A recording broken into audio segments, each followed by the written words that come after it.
मी अंजली पाटील, मी एक गृहिणी आहे आणि आज मी ऑर्गन डोनेशन अवेअरनेस यासाठी काम करते. पण सगळ्यात आधी सांगेन की सुरुवात ही आपल्यावरती वेळ येते तेव्हाच आपल्याला खऱ्या गोष्टींची जाणीव होते. बरोबर आहे. म्हणजे कारण माझ्या डोळ्यासमोर मी खूप जणांना फक्त डोनर न मिळाल्यामुळे जाताना बघितलंय आणि अवेअरनेस नाही आहे अजिबात. आणि आपल्याकडे भारतात 10,000 पेशंट मागे एक डोनर आहे. बापरे, इतका विचित्र रेशो आहे हा. नमस्ते, मी ॲडव्होकेट टीरा धाडगे. कोणत्याही क्षेत्रात तुमची कामगिरी वाखाणण्यासारखी असेल, इतक्या लोकांशी मी बोलतेय ना, काहीतरी रोज नवीन शिकायला मिळतं. एकमेकांना मदत करण्यासाठी तुम्ही ही कम्युनिटी जॉईन करू शकता, पुणे वुमन्स क्लब.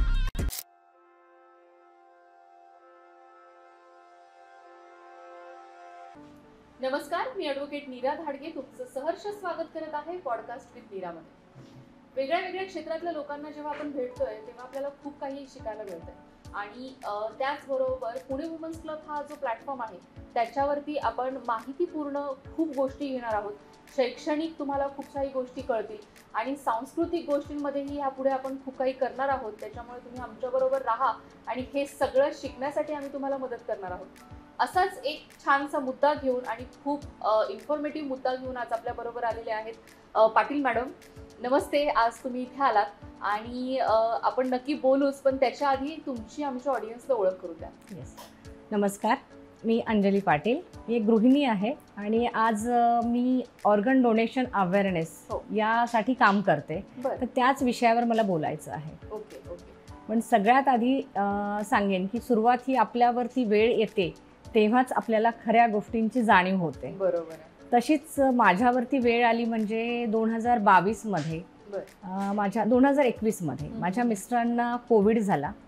आणि कोविडच्या आधी कोविडची जेव्हा लस घेतली, ती लस घेतल्या गेली कधी कावीळ असताना. आणि ते आम्हाला माहीतच नव्हतं की त्यांना कावीळ झाली आहे.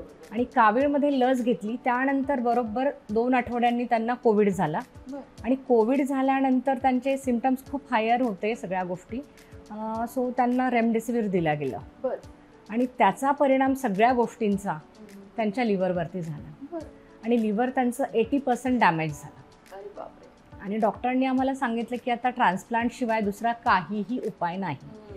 त्या क्षणी माझ्यासमोर ट्रान्सप्लांट हा विषय आला. म्हणजे तोवर काहीही माहीत नव्हतं की ट्रान्सप्लांट काय असतं, ऑर्गन ट्रान्सप्लांट काय असतं, आपल्याला काहीच माहीत नव्हतं. मग आम्ही ZTCC म्हणून सरकार मान्य संस्था आहे जिथे आपल्याला कॅडेवर आणि लिव्हिंग डोनर असे 2 ट्रान्सप्लांट होतात, 2 प्रकारचे. म्हणजे कॅडव्हरिक म्हणजे ब्रेन पेशंटची आणि लिव्हिंग डोनर म्हणजे तुमच्या नात्यातनं कोणीतरी घरातनं, म्हणजे फर्स्ट फॅमिली रिलेशन जे असेल त्यांचं तुम्ही घेऊ शकता. तर आम्हाला तसं माझ्या फॅमिलीमध्ये माझ्या नंदेचा होता ब्लड ग्रुप. पण ह्याच्यासाठी कसं असतं, वयाची पण मर्यादा असते म्हणजे ट्रान्सप्लांटसाठी. तर तुम्हाला डोनर जो असतो तो 18 ते 50 या वयोगटातलाच असावा लागतो. त्याच्या पुढचा चालत नाही आणि त्याच्या कमी पण चालत नाही.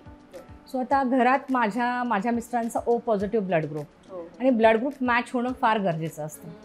सो माझ्या नंदेचं एज होतं 52. सो त्या डोनर होऊ शकत नव्हत्या. मग राहिला माझा मुलगा आणि त्याचा होता O निगेटिव्ह म्हणजे रेअर ब्लड ग्रुप. पण तो युनिव्हर्सल डोनर असल्यामुळे तो देऊ शकत होता.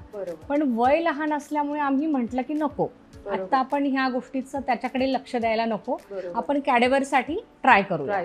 म्हणून आम्ही रजिस्टर केलं ZTCC मध्ये. पण वेटिंग पिरियड खूप होता. O पॉझिटिव्हला खूप वेटिंग होतं.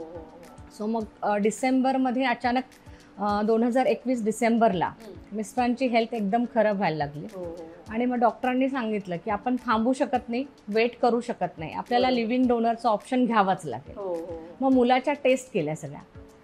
सो सुदैवाने त्या सगळ्या कम्पॅटेबल झाल्या आणि त्याचं लिव्हर अगदी परफेक्ट मॅच झालं. आणि 18 फेब्रुवारी 2022ला माझ्या मिस्टरांची सर्जरी झाली आणि त्यांना लिव्हर मिळालं मुलाचं. आणि त्यांचा नवीन जन्म झाला. म्हणजे कारण माझ्या डोळ्यासमोर मी खूप जणांना फक्त डोनर न मिळाल्यामुळे जाताना बघितलंय.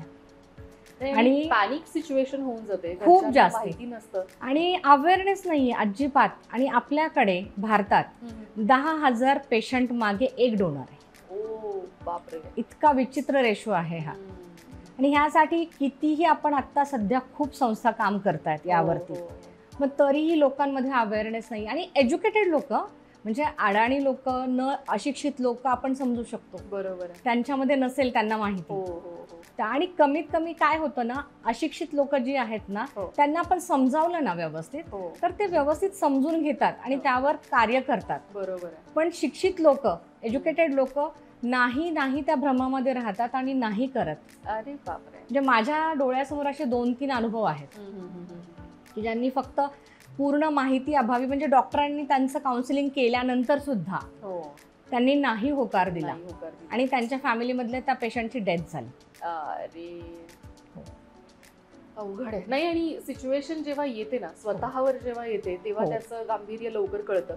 पण जोपर्यंत बाकीचे दुसऱ्यांच्या घरात काहीतरी चाललंय ना, आपल्यापर्यंत नाहीये, पण ते वेळ नाही लागत. जेव्हा आपण असा विचार करतो की नाही त्याच्या घरात आहे, तो विचार करेल, जर आपण एक छोट्या फॉर्मनी काहीतरी आपण मदत करू शकत असतो. आणि असं नाहीये की तुम्हाला जिवंत असताना त्याचं काहीतरी हे करायचंय किंवा असं काही आहे. त्याचा अवेअरनेस आज आपण लोकांमध्ये देऊयात असं मला वाटतं. मला जर ऑर्गन डोनर बनायचं असेल तर मी काय केलं पाहिजे? आत्ता मी एका संस्थेबरोबर काम करते, रिबर्थ नावाची. ती 5 मार्च 2015 फॉर्म झाली. राजेश शेट्टी म्हणून सर आहेत आमचे फाउंडर. तर त्यांनी ती संस्था स्थापन केली आहे आणि त्याद्वारे आजपर्यंत त्यांनी भरपूर गोष्टी केल्या आहेत. म्हणजे भारत ऑर्गन यात्रा, देन म्हणजे सगळीकडे हा मेसेज जातो. भारतातनं जवळजवळ आता सायकलवरती पण भारत ऑर्गन यात्रा झाली. म्हणजे ते 2016 पासून भारत ऑर्गन यात्रा ऑर्गनाईज करतायत. म्हणजे त्याद्वारे परत ग्रीन कॉरिडॉर फिल्म फेस्टिवल, आपण त्याच्यामध्ये वेगवेगळ्या डॉक्युमेंटरीज घेतो, शॉर्ट फिल्म्स घेतो की ज्यातनं तुम्हाला मेसेज जाईल समाजाला की ऑर्गन डोनेशन करणं किती गरजेचं आहे. आणि जेव्हा तुमच्या घरातल्या यंग व्यक्तीची म्हणा, कुठल्याही व्यक्तीची जेव्हा डेथ होते तेव्हा लवकरात लवकर निर्णय घेणं, आणि तो जर ब्रेन डेड असेल तर त्याच्या अवयवदानाचा फॉर्म भरणं किंवा आधीच फॉर्म भरून ठेवणं किती आवश्यक आहे. आणि तो गेल्यानंतर 24 तासाच्या आत प्रत्येक अवयवाचा एक कालावधी ठरलेला असतो. तर सगळ्यात जास्त लवकर आपल्याला डोळ्यांच्या बाबतीत लवकर घ्यावा लागतो निर्णय. तर बाकी गोष्टी तशा हळूहळू हे होतात. पण त्यासाठी आपल्याला घरातल्या एक जबाबदार व्यक्ती म्हणून लवकर डिसिजन घेणं किती गरजेचं असतं. आणि जेव्हा आपण लिव्हिंग डोनरचं ऑप्शन चूज करतो ट्रान्सप्लांटच्या वेळेस, जेव्हा तुम्हाला कॅडेवरचं ऑप्शन नसतं आणि लिव्हिंग डोनरचं ऑप्शन असतं, त्यावेळेस डिसिजन घेणं खूप गरजेचं असतं, म्हणजे लवकरात लवकर. कारण लिव्हरचं किंवा कुठलंही ट्रान्सप्लांट म्हटलं ना, तर त्याच्यामध्ये आपण डिसिजन जितका आपण डिले करू तितका पेशंटच्या जीवाला धोका जास्त असतो. बरोबर आहे. काही मिथ्स आहेत या गोष्टीबद्दल की मला म्हणजे माहितीच नसतं खूप लोकांना. तर असे काही कॉमन गोष्टी ज्याच्याबद्दल लोक काहीतरी गैरसमज करून बसलेले आहेत, त्या आणि त्याच्यावरची उत्तरं तुम्ही आम्हाला सांगू शकता का? आता मिथ म्हणजे काय आहे आपल्या समाजात सगळ्यात महत्त्वाचं की आपण जसं देवाने आपल्याला शरीर दिलेलं आहे, तर असं यातलं ऑर्गन डोनेट नाही करायला पाहिजे, काढायला नाही पाहिजे. हा एक सगळ्यात पहिला मुद्दा आहे. म्हणजे हे असं काही नसतं, पण ऍक्च्युली हे समाजात इतकं म्हणजे पसरलेलं आहे की त्याच्यातनं लोक बाहेर पडत नाहीत. बरोबर. आणि त्यांना ते पिढ्या हे चालत आलेले, त्यामुळे ह्यातनं त्या चाकोरीच्या बाहेर पडत नाहीत लोक. बरोबर. पण त्यासाठी आता आपल्याला प्रयत्न करणं खूप गरजेचं आहे. म्हणजे ज्याला त्याला प्रत्येकाने हा प्रयत्न करावा, ज्यांना अवेअरनेस आहे ना त्या प्रत्येकाने प्रयत्न करावा. एक छोटीशी गोष्ट आहे, म्हणजे मला तर हा विचार कधी स्ट्राईक नाही झाला, पण जर असा लोक विचार करत असतील काहीतरी आपल्या शरीरात जर बिघडलं तर आपण ते घेऊनच थोडी ना मातीत जाणार आहे. जर माझे टॉन्सिल्सच दुखतात लहानपणापासून तर आपण ते काढून टाकणार, पण मग काय तुम्ही जपून थोडी ना ठेवता की आपण मेल्यानंतर ते घेऊन जायचेत म्हणून. हा विचार केला पाहिजे, असं करायला पाहिजे. आणि ह्यामध्ये काय होतं ना, ऑर्गन डोनेशन करताना प्रत्येक जण म्हणजे घरातल्या फॅमिलीचं जर आपण प्रत्येकाचं मत घेतलं तर प्रत्येकाचं मत वेगळं असतं. पण ती जी फॅमिली असते, तो पेशंट असतो, त्याचं काय क्षणाक्षणाला इतकं सगळ्या गोष्टी हे बदलत असतात. त्यामुळे जितकं शक्य होईल ना तितक्या लवकर निर्णय घ्यावा.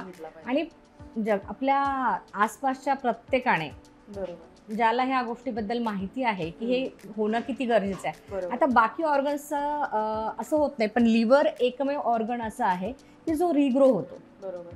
आणि तो 1.5 महिन्यातच रिग्रो होतो. हो हो. म्हणजे तुम्ही आता माझ्या मिस्टरांच्या वेळेस तर माझ्या मुलाकडनं 65% घेतला होता बर त्याच्या लिव्हरचा भाग, बर.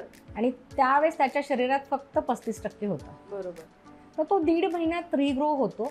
म्हणजे लिव्हर एकमेव अवयव असा आहे आणि सगळ्यात मोठा अवयव आपल्या शरीरातला.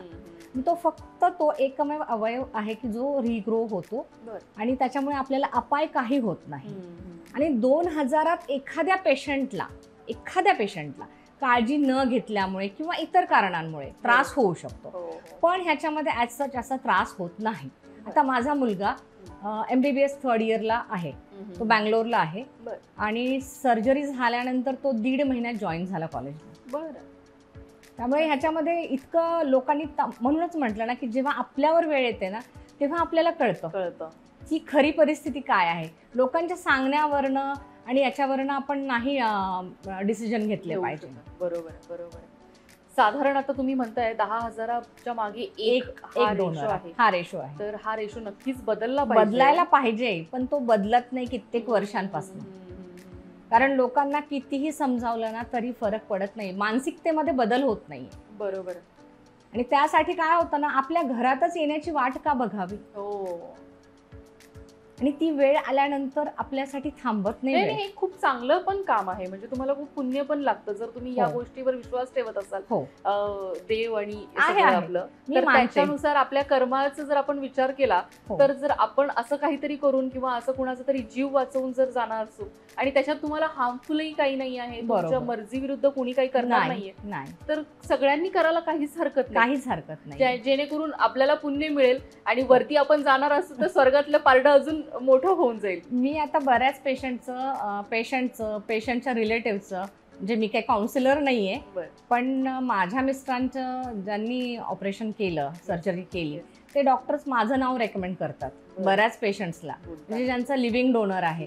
त्यामुळे तुम्ही यांच्याशी बोला, त्या तुम्हाला एक्सप्लेन करतील व्यवस्थित. सो मी बऱ्याच पेशंटच्या रिलेटिव्हचं त्यांचं काउन्सिलिंग केलेलं आहे. म्हणजे त्यामुळे मला एक समाधान मिळतं की नाही, चला आपण कोणाला तरी सांगू शकतो, आपल्या सांगण्यामुळे कोणीतरी त्यांचं मत बदलेल.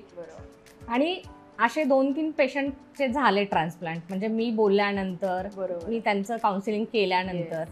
त्यामुळे वेळेत झालं आणि ते आज ठणठणीत आहेत. मस्त मस्त. नाही, आज तुम्ही एकदम चांगल्या व्यासपीठावर आलेला आहात आणि ह्या गोष्टीचा खूप उपयोग होईल असं मला वाटतं.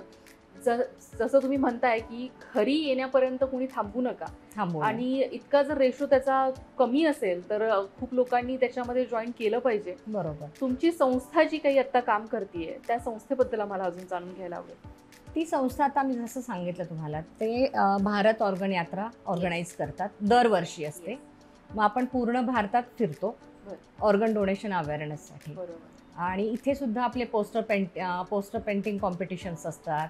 परत ग्रीन कॉरिडॉर फेस्टिवल आहे, जेणेकरून आपण त्याच्यामध्ये सगळ्या ऑर्गन डोनेशन अवेअरनेसवरती शॉर्ट फिल्म्स, अजून डॉक्युमेंटरीज, असं आपण त्याची कॉम्पिटिशन घेतो. म्हणजे जी बेस्ट असेल त्याला प्राइजेस असतात.